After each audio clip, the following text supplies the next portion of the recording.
Los Angeles Chargers. Man. Hey, second favorite team. It's not Brandon, is this your first favorite team now? Or is it You the know, Vikings? it's hard for me to. I've got some NFL teams that I like now. I like the Chargers. You've got an NFC team and an AFC team. I do Vikings like and Chargers, and I'd love to see them compete in the Super Bowl. One day that'd be great. JJ versus Jim and all that. That'd be. I mean, I might self-destruct watching it, but we'll kind of see how it goes. But at the end of the day, I think Joe Alt. Guys, we talked about it before. This is a Jim Harbaugh pick all the way, right?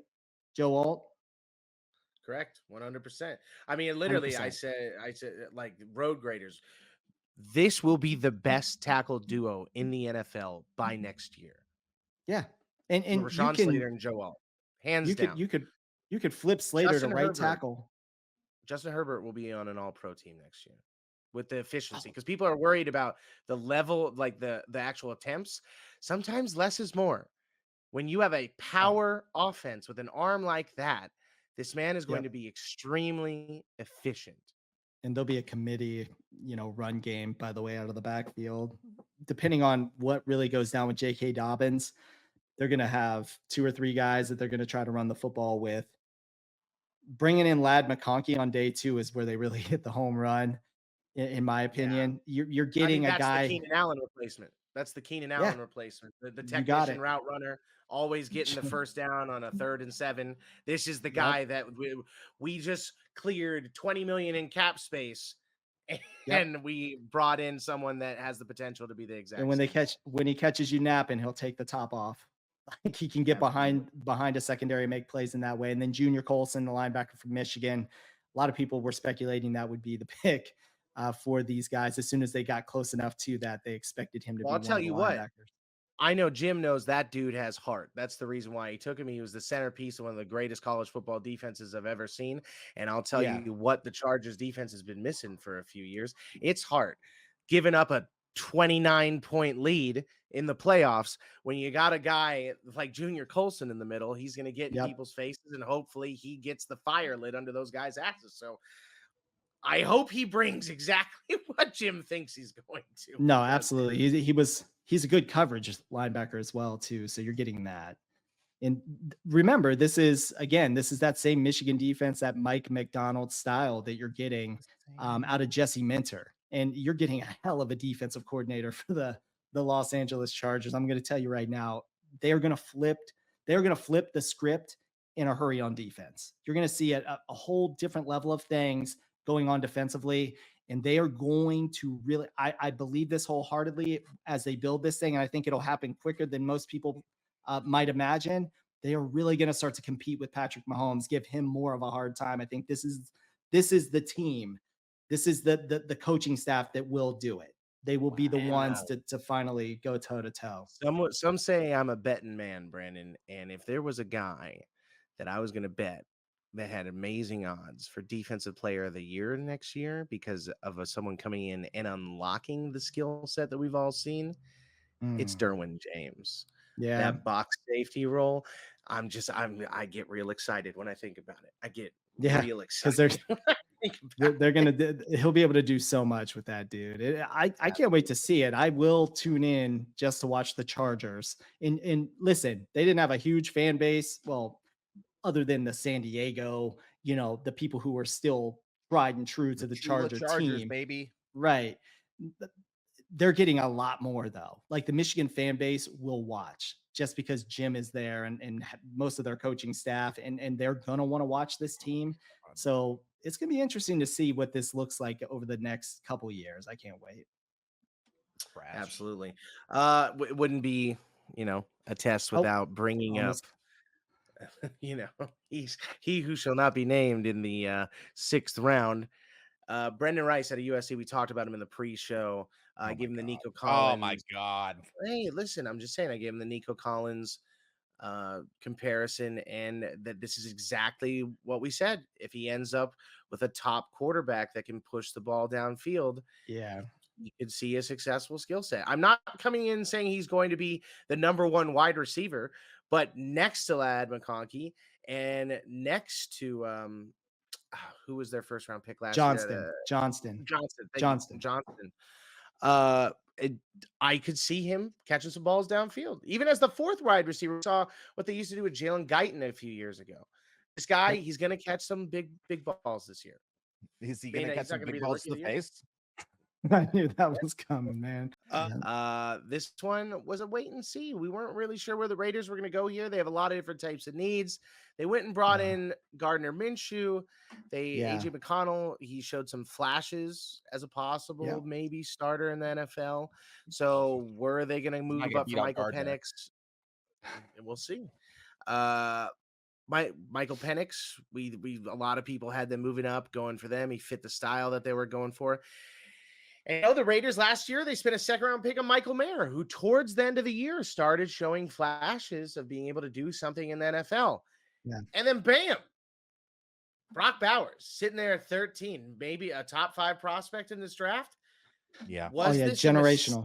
You just can't say no. Like, I feel like they got there and they're like, well, he's not supposed to be here. Yeah, best available. They're like, we wanted a quarterback, but we'll take this. Yeah, and I feel like they're comfortable if they have to go in this year with Aiden O'Connell, they could do that. It's Gardner, guys, or Gardner Minshew, either way. But Aiden O'Connell, he wasn't like absolutely some trash can quarterback a year ago. He's a young guy still that you can try to build some things around. Gardner almost led that team to the playoffs. Picking up Brock back, getting back to the draft pick, I think it's the best. If it's the best available player on your draft board, you go Brock Bowers. You don't even bat an eye at it, because in my opinion, I had a top 5 grade on him. So he's up there with Malik Neighbors. He's up there with Roma. I mean, I had 3 receivers in that top 5, Brock Bowers included, with Caleb Williams. So you got a top 5 talent, a generational type prospect compared to George Kittle pretty much all the time, and Travis Kelce. You're not passing on that. You're going to keep building, and then maybe next year you can get the quarterback that you need. Absolutely. Let's talk about day 2 real quick. Jackson Powers Johnson, excellent pickup at center. Definitely somebody that was being projected to go late first round to a lot of teams, Cowboys being one of those teams. Didn't actually happen. Getting him at pick 44, great value for them. They nailed that one. Dylan Lieb, the running back out of New Hampshire, very underrated player. Keep an eye on him. I know a lot of people probably in the fantasy community might not be talking about him just yet, but they might start talking about him a little bit more. He does give you 3-down versatility. Go check out his highlights or his tape, guys, if you haven't already. Outside of that, Tommy Eichenberg, the linebacker from Ohio State, I kind of like him a little bit too. So I gave him an A. Brock Bowers drives it up. Jackson Powers Johnson, you've got 2 starters already right there. If you can pull another starter out of the weeds from day 3, this is an A. Love it. Do we see the Las Vegas Raiders running a lot of 2 tight end sets? Like, is this just a value pick in Brock Bowers, or are we going to see Michael Mayer and Brock Bowers lining up together a lot? You will, because this is what they like to do. I'm trying to remember the name of the offensive coordinator that's there now from the Bears from a year ago. He does like to run 12 Leader or whatever his name is. No. The offensive coordinator, though. I can't. His name is escaping me. Let me look it up. Nevertheless, get it right. Yeah. Nevertheless, he does like to run 2 tight end sets. Brock Bowers actually ran a ton out of the slot when he was at Georgia, so you're going to see a lot of him moving around with Mayer being more of that inline tight end on the field at the same time. So there you go, Luke Getsy. So you're going to get both of these guys on the field at the same time. You're going to see Brock Bowers in the slot on one play. You can see him in line. You could see him behind the line of scrimmage, and you're going to see Michael Mayer being moved around the end of the line of scrimmage, and more of a blocking tight end who can also catch the football as well. So you've got excellent versatility out there. You just need a guy who can distribute the football. Guess what Aiden O'Connell and Gardner Minshew could be? They could be excellent distributors to guys who can make plays underneath, like Brock Bowers and Michael Mayer at the same time. So I don't think the Raiders are in an absolute terrible spot. They've got enough weapons. Can I ask about Brock Bowers right before we move on for this? Because I feel like this is going to be a lot of questions for the not just dynasty but regular fantasy drafts this year, because last year we saw Sam Laporta break the stigma of drafting a tight end high and expecting him to have a good season, like putting good offensive output. And as a rookie, will Brock Bowers put immediately out? And then also, I think the question people are wondering is Brock Bowers, because the way I look at him, I see him more George Kittle than Travis Kelce. Am I wrong for that? No, Because I you're feel not. like that puts a ceiling a little bit, because he's such a good blocker, on what he's going to do as a receiver in the NFL. He's still going to be great, don't get me wrong, but we're talking about Travis Kelce has put up wide receiver production for a decade. He can do a lot of stuff after the catch, though. I mean, and he's fast. Like, this is a dude who, he didn't do any of the drill work or the combine type, work, but there's no doubt about it. I feel like he's at least 4.4, 4.5, like speed for the tight end position. I mean, that's why he's comparable, or they constantly say this is a generational talent at the position. This is a guy, just get the ball in his hands on a 5-yard route, underneath, and let him do work. He's going to be a chain mover at the NFL level. I have no doubt about it. Just whoever's at quarterback. So you're getting good value at the tight end position, even in fantasy football. Okay. Las Vegas Raiders, Kansas City Chiefs, back-to-back defending Super Bowl champions, going for a three-peat. And last year's biggest weakness, they were like, wow, they didn't go out and sign a wide receiver. They lost Juju. Who's going to be their wide receiver? Are they going to trust this young rookie? And little did we were all over that all year. We were slamming by the end of the year. This rookie will be their number one wide receiver and a difference maker in the playoffs. And that's what he was. So the question is, can they do it again? They already went out and they got Hollywood Brown. Amazing signing. I think he could have an absolutely insane year. Sleeper fantasy football. Yep. Might put up first round production. You could probably get him in the third. Someone will reach for him in the second, though. But that being said, Xavier Worthy. Rarely does a draft pick get made at the end of the first round, and every single person in the NFL goes, why did we let them do that? What? The entire league, like a shiver went down their spine. Is Xavier Worthy going to be the next Tyreek Hill? Yeah, I think that's their goal. That's their game plan with Xavier Worthy. You're getting, this isn't just some straight line speed dude. This is a guy, get the ball in his hands, get him in space. He's more powerful after the catch too than what people might understand. He's very twitchy in space. If you can only get a hand on the jersey and you're pulling on the jersey, you better find a way to get a hold of him a little bit tighter, because he can break away. So watch his tape. This dude is an excellent football player, more of a technician than he was given credit for, what people even realize, especially people who don't watch college football and all they know is he's a 4.21 40-yard dash guy, fastest ever at the combine, all that good stuff. I think it's the craziest pickup in the first round of the draft. Caught a lot of buzz, and for good reason. You pair him with Andy Reid, it's unreal, with Patrick Mahomes. And then you got Kingsley Suamataia.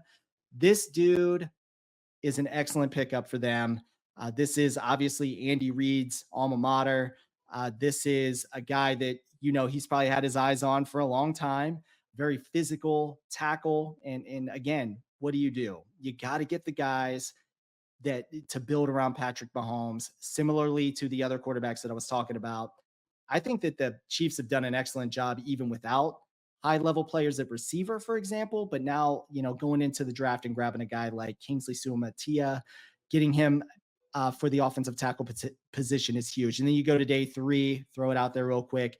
Jared Wiley, getting him on day 3, very underrated tight end. Gets a lot of player comparisons to Travis Kelce, so no wonder that's who he's going to be paired with. Alrighty. Kansas City Chiefs, Denver Broncos. Now, here is one where I really don't understand why you don't hand out D's and F's here, Brandon. And I'm going to need, you to explain. Listen, they've drafted no Bix in the first round. Yeah, this is one of those first round. So, okay. Brandon, I just want to throw this out there. Default. You gave them a C+. That's not even the lowest grade you can give out with a C. Like you could have given them a C or a C minus, and you gave them a C. They filled a need. If they fill a need, they get a plus. It's a C. They filled the need at I'm quarterback. gonna be honest. Zach Wilson might start over no Bix week 1. Maybe if that happens, and they wasted draft capital, in my opinion. I think you draft Bo Nix because he had more starting experience in college football than any quarterback in the history of college football, because he's been playing college football forever. And he was mediocre, upper level mediocre. He was like upper middle class. But he did improve. He came from Auburn. He was very erratic at Auburn. What? He did. Timeout.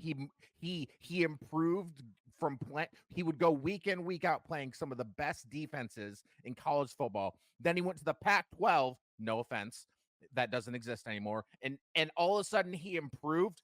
Say it ain't so. Yes, he did improve. And Oregon the short and intermediate help. game, it does help. And I believe Sean Payton is going to build the offense to fit him. So whatever concepts that he can bring in from Oregon to make that transition a lot easier, I wouldn't be surprised if Sean Payton is able to maximize him. I'm not saying this dude's going to come into the NFL and be a world beater in any kind of way, but I do think that if anybody's able to do it, Sean Payton is going to be the guy who's going to be able to take this guy and put him over the hump to be an adequate NFL level starting quarterback until you can figure it out. C+ is still not a great grade. I really like them going out and getting Troy Franklin to team up with them. Yes, that's where the grade that they pushed their grade right back up, because Jonah Ellis is a great edge rusher out of Utah, very underrated, by the way. Troy Franklin, had a great defense, good pass rush. Yeah. And Troy Franklin, one of the more underrated receivers. A lot of people hate him because of the route running, not being consistent enough.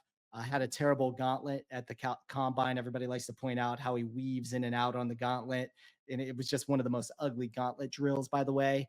But at the end of the day, you'd flip on the tape and watch Troy Franklin. You're like, pound for pound, this is one of the better receivers in the draft class. And when you see his tape, I just want to throw out there, like, this is the last thing I'll say on Denver. Denver waste, like, no Bix was not a first round talent. Day two. Oh yeah, day 2 for sure. And here's where everyone's gonna see it. Whatever week they play the Chiefs, Chris Jones is gonna come off that edge, and if Bo Nix is under center, you're gonna see no Bix real quick. Yeah, that's what you're hoping not to happen. If you're Sean Payton, you want to see the guy that was at Oregon, right? The guy couldn't, you gotta like, protect him. there's a reason. Like, Washington did not have a world-beating pass rush, but it was good. Yeah. And when they got pressure on no Bix, he turned into no Bix. Yeah. Missed throws, man. We'll see. Time will tell. All right. So time will tell with the Denver Broncos. In closing here, I thought Todd McShay made a great point on the Ryan Russillo show the other day after the first round, where he definitely was disagreeing with the Bo Nix pick, obviously, as everyone has. But he said this could be, and might be what Sean Payton's thinking, because this is a guy that's always kind of bucked at the traditional thought process of the NFL, and he went out and chose Drew Brees over Dante Culpepper after coming off of that shoulder surgery as a free agent, and that honestly changed the NFL for the next decade. Him making that choice, because he looked at Drew Brees, he's like, I can make this guy, and I can use his processing speed and create an offense that will dominate inside the NFL. So Todd McShay said if he can coach up Bo Nix and make them into a playoff contender, and Bo Nix somehow becomes a Pro Bowl quarterback, it will be the greatest quarterback coaching in NFL history, job in NFL history. Here's what I'll agree with. If no Bix wins a playoff game, Sean Payton is the greatest coach of all time. Not even close. Good Lord. It's not even close. As far as quarterback development, it's not even close. Suit for slander over here. Yeah, I know, right? Bo Nix. Good Lord. Wait, he looks like he's got a rich family, so we need to just chill. There's no slander here. Yeah, no, we're talking about no Bix, not Bo Nix. There's no slander. Oh, no Bix. That's right. Yeah, no Bix.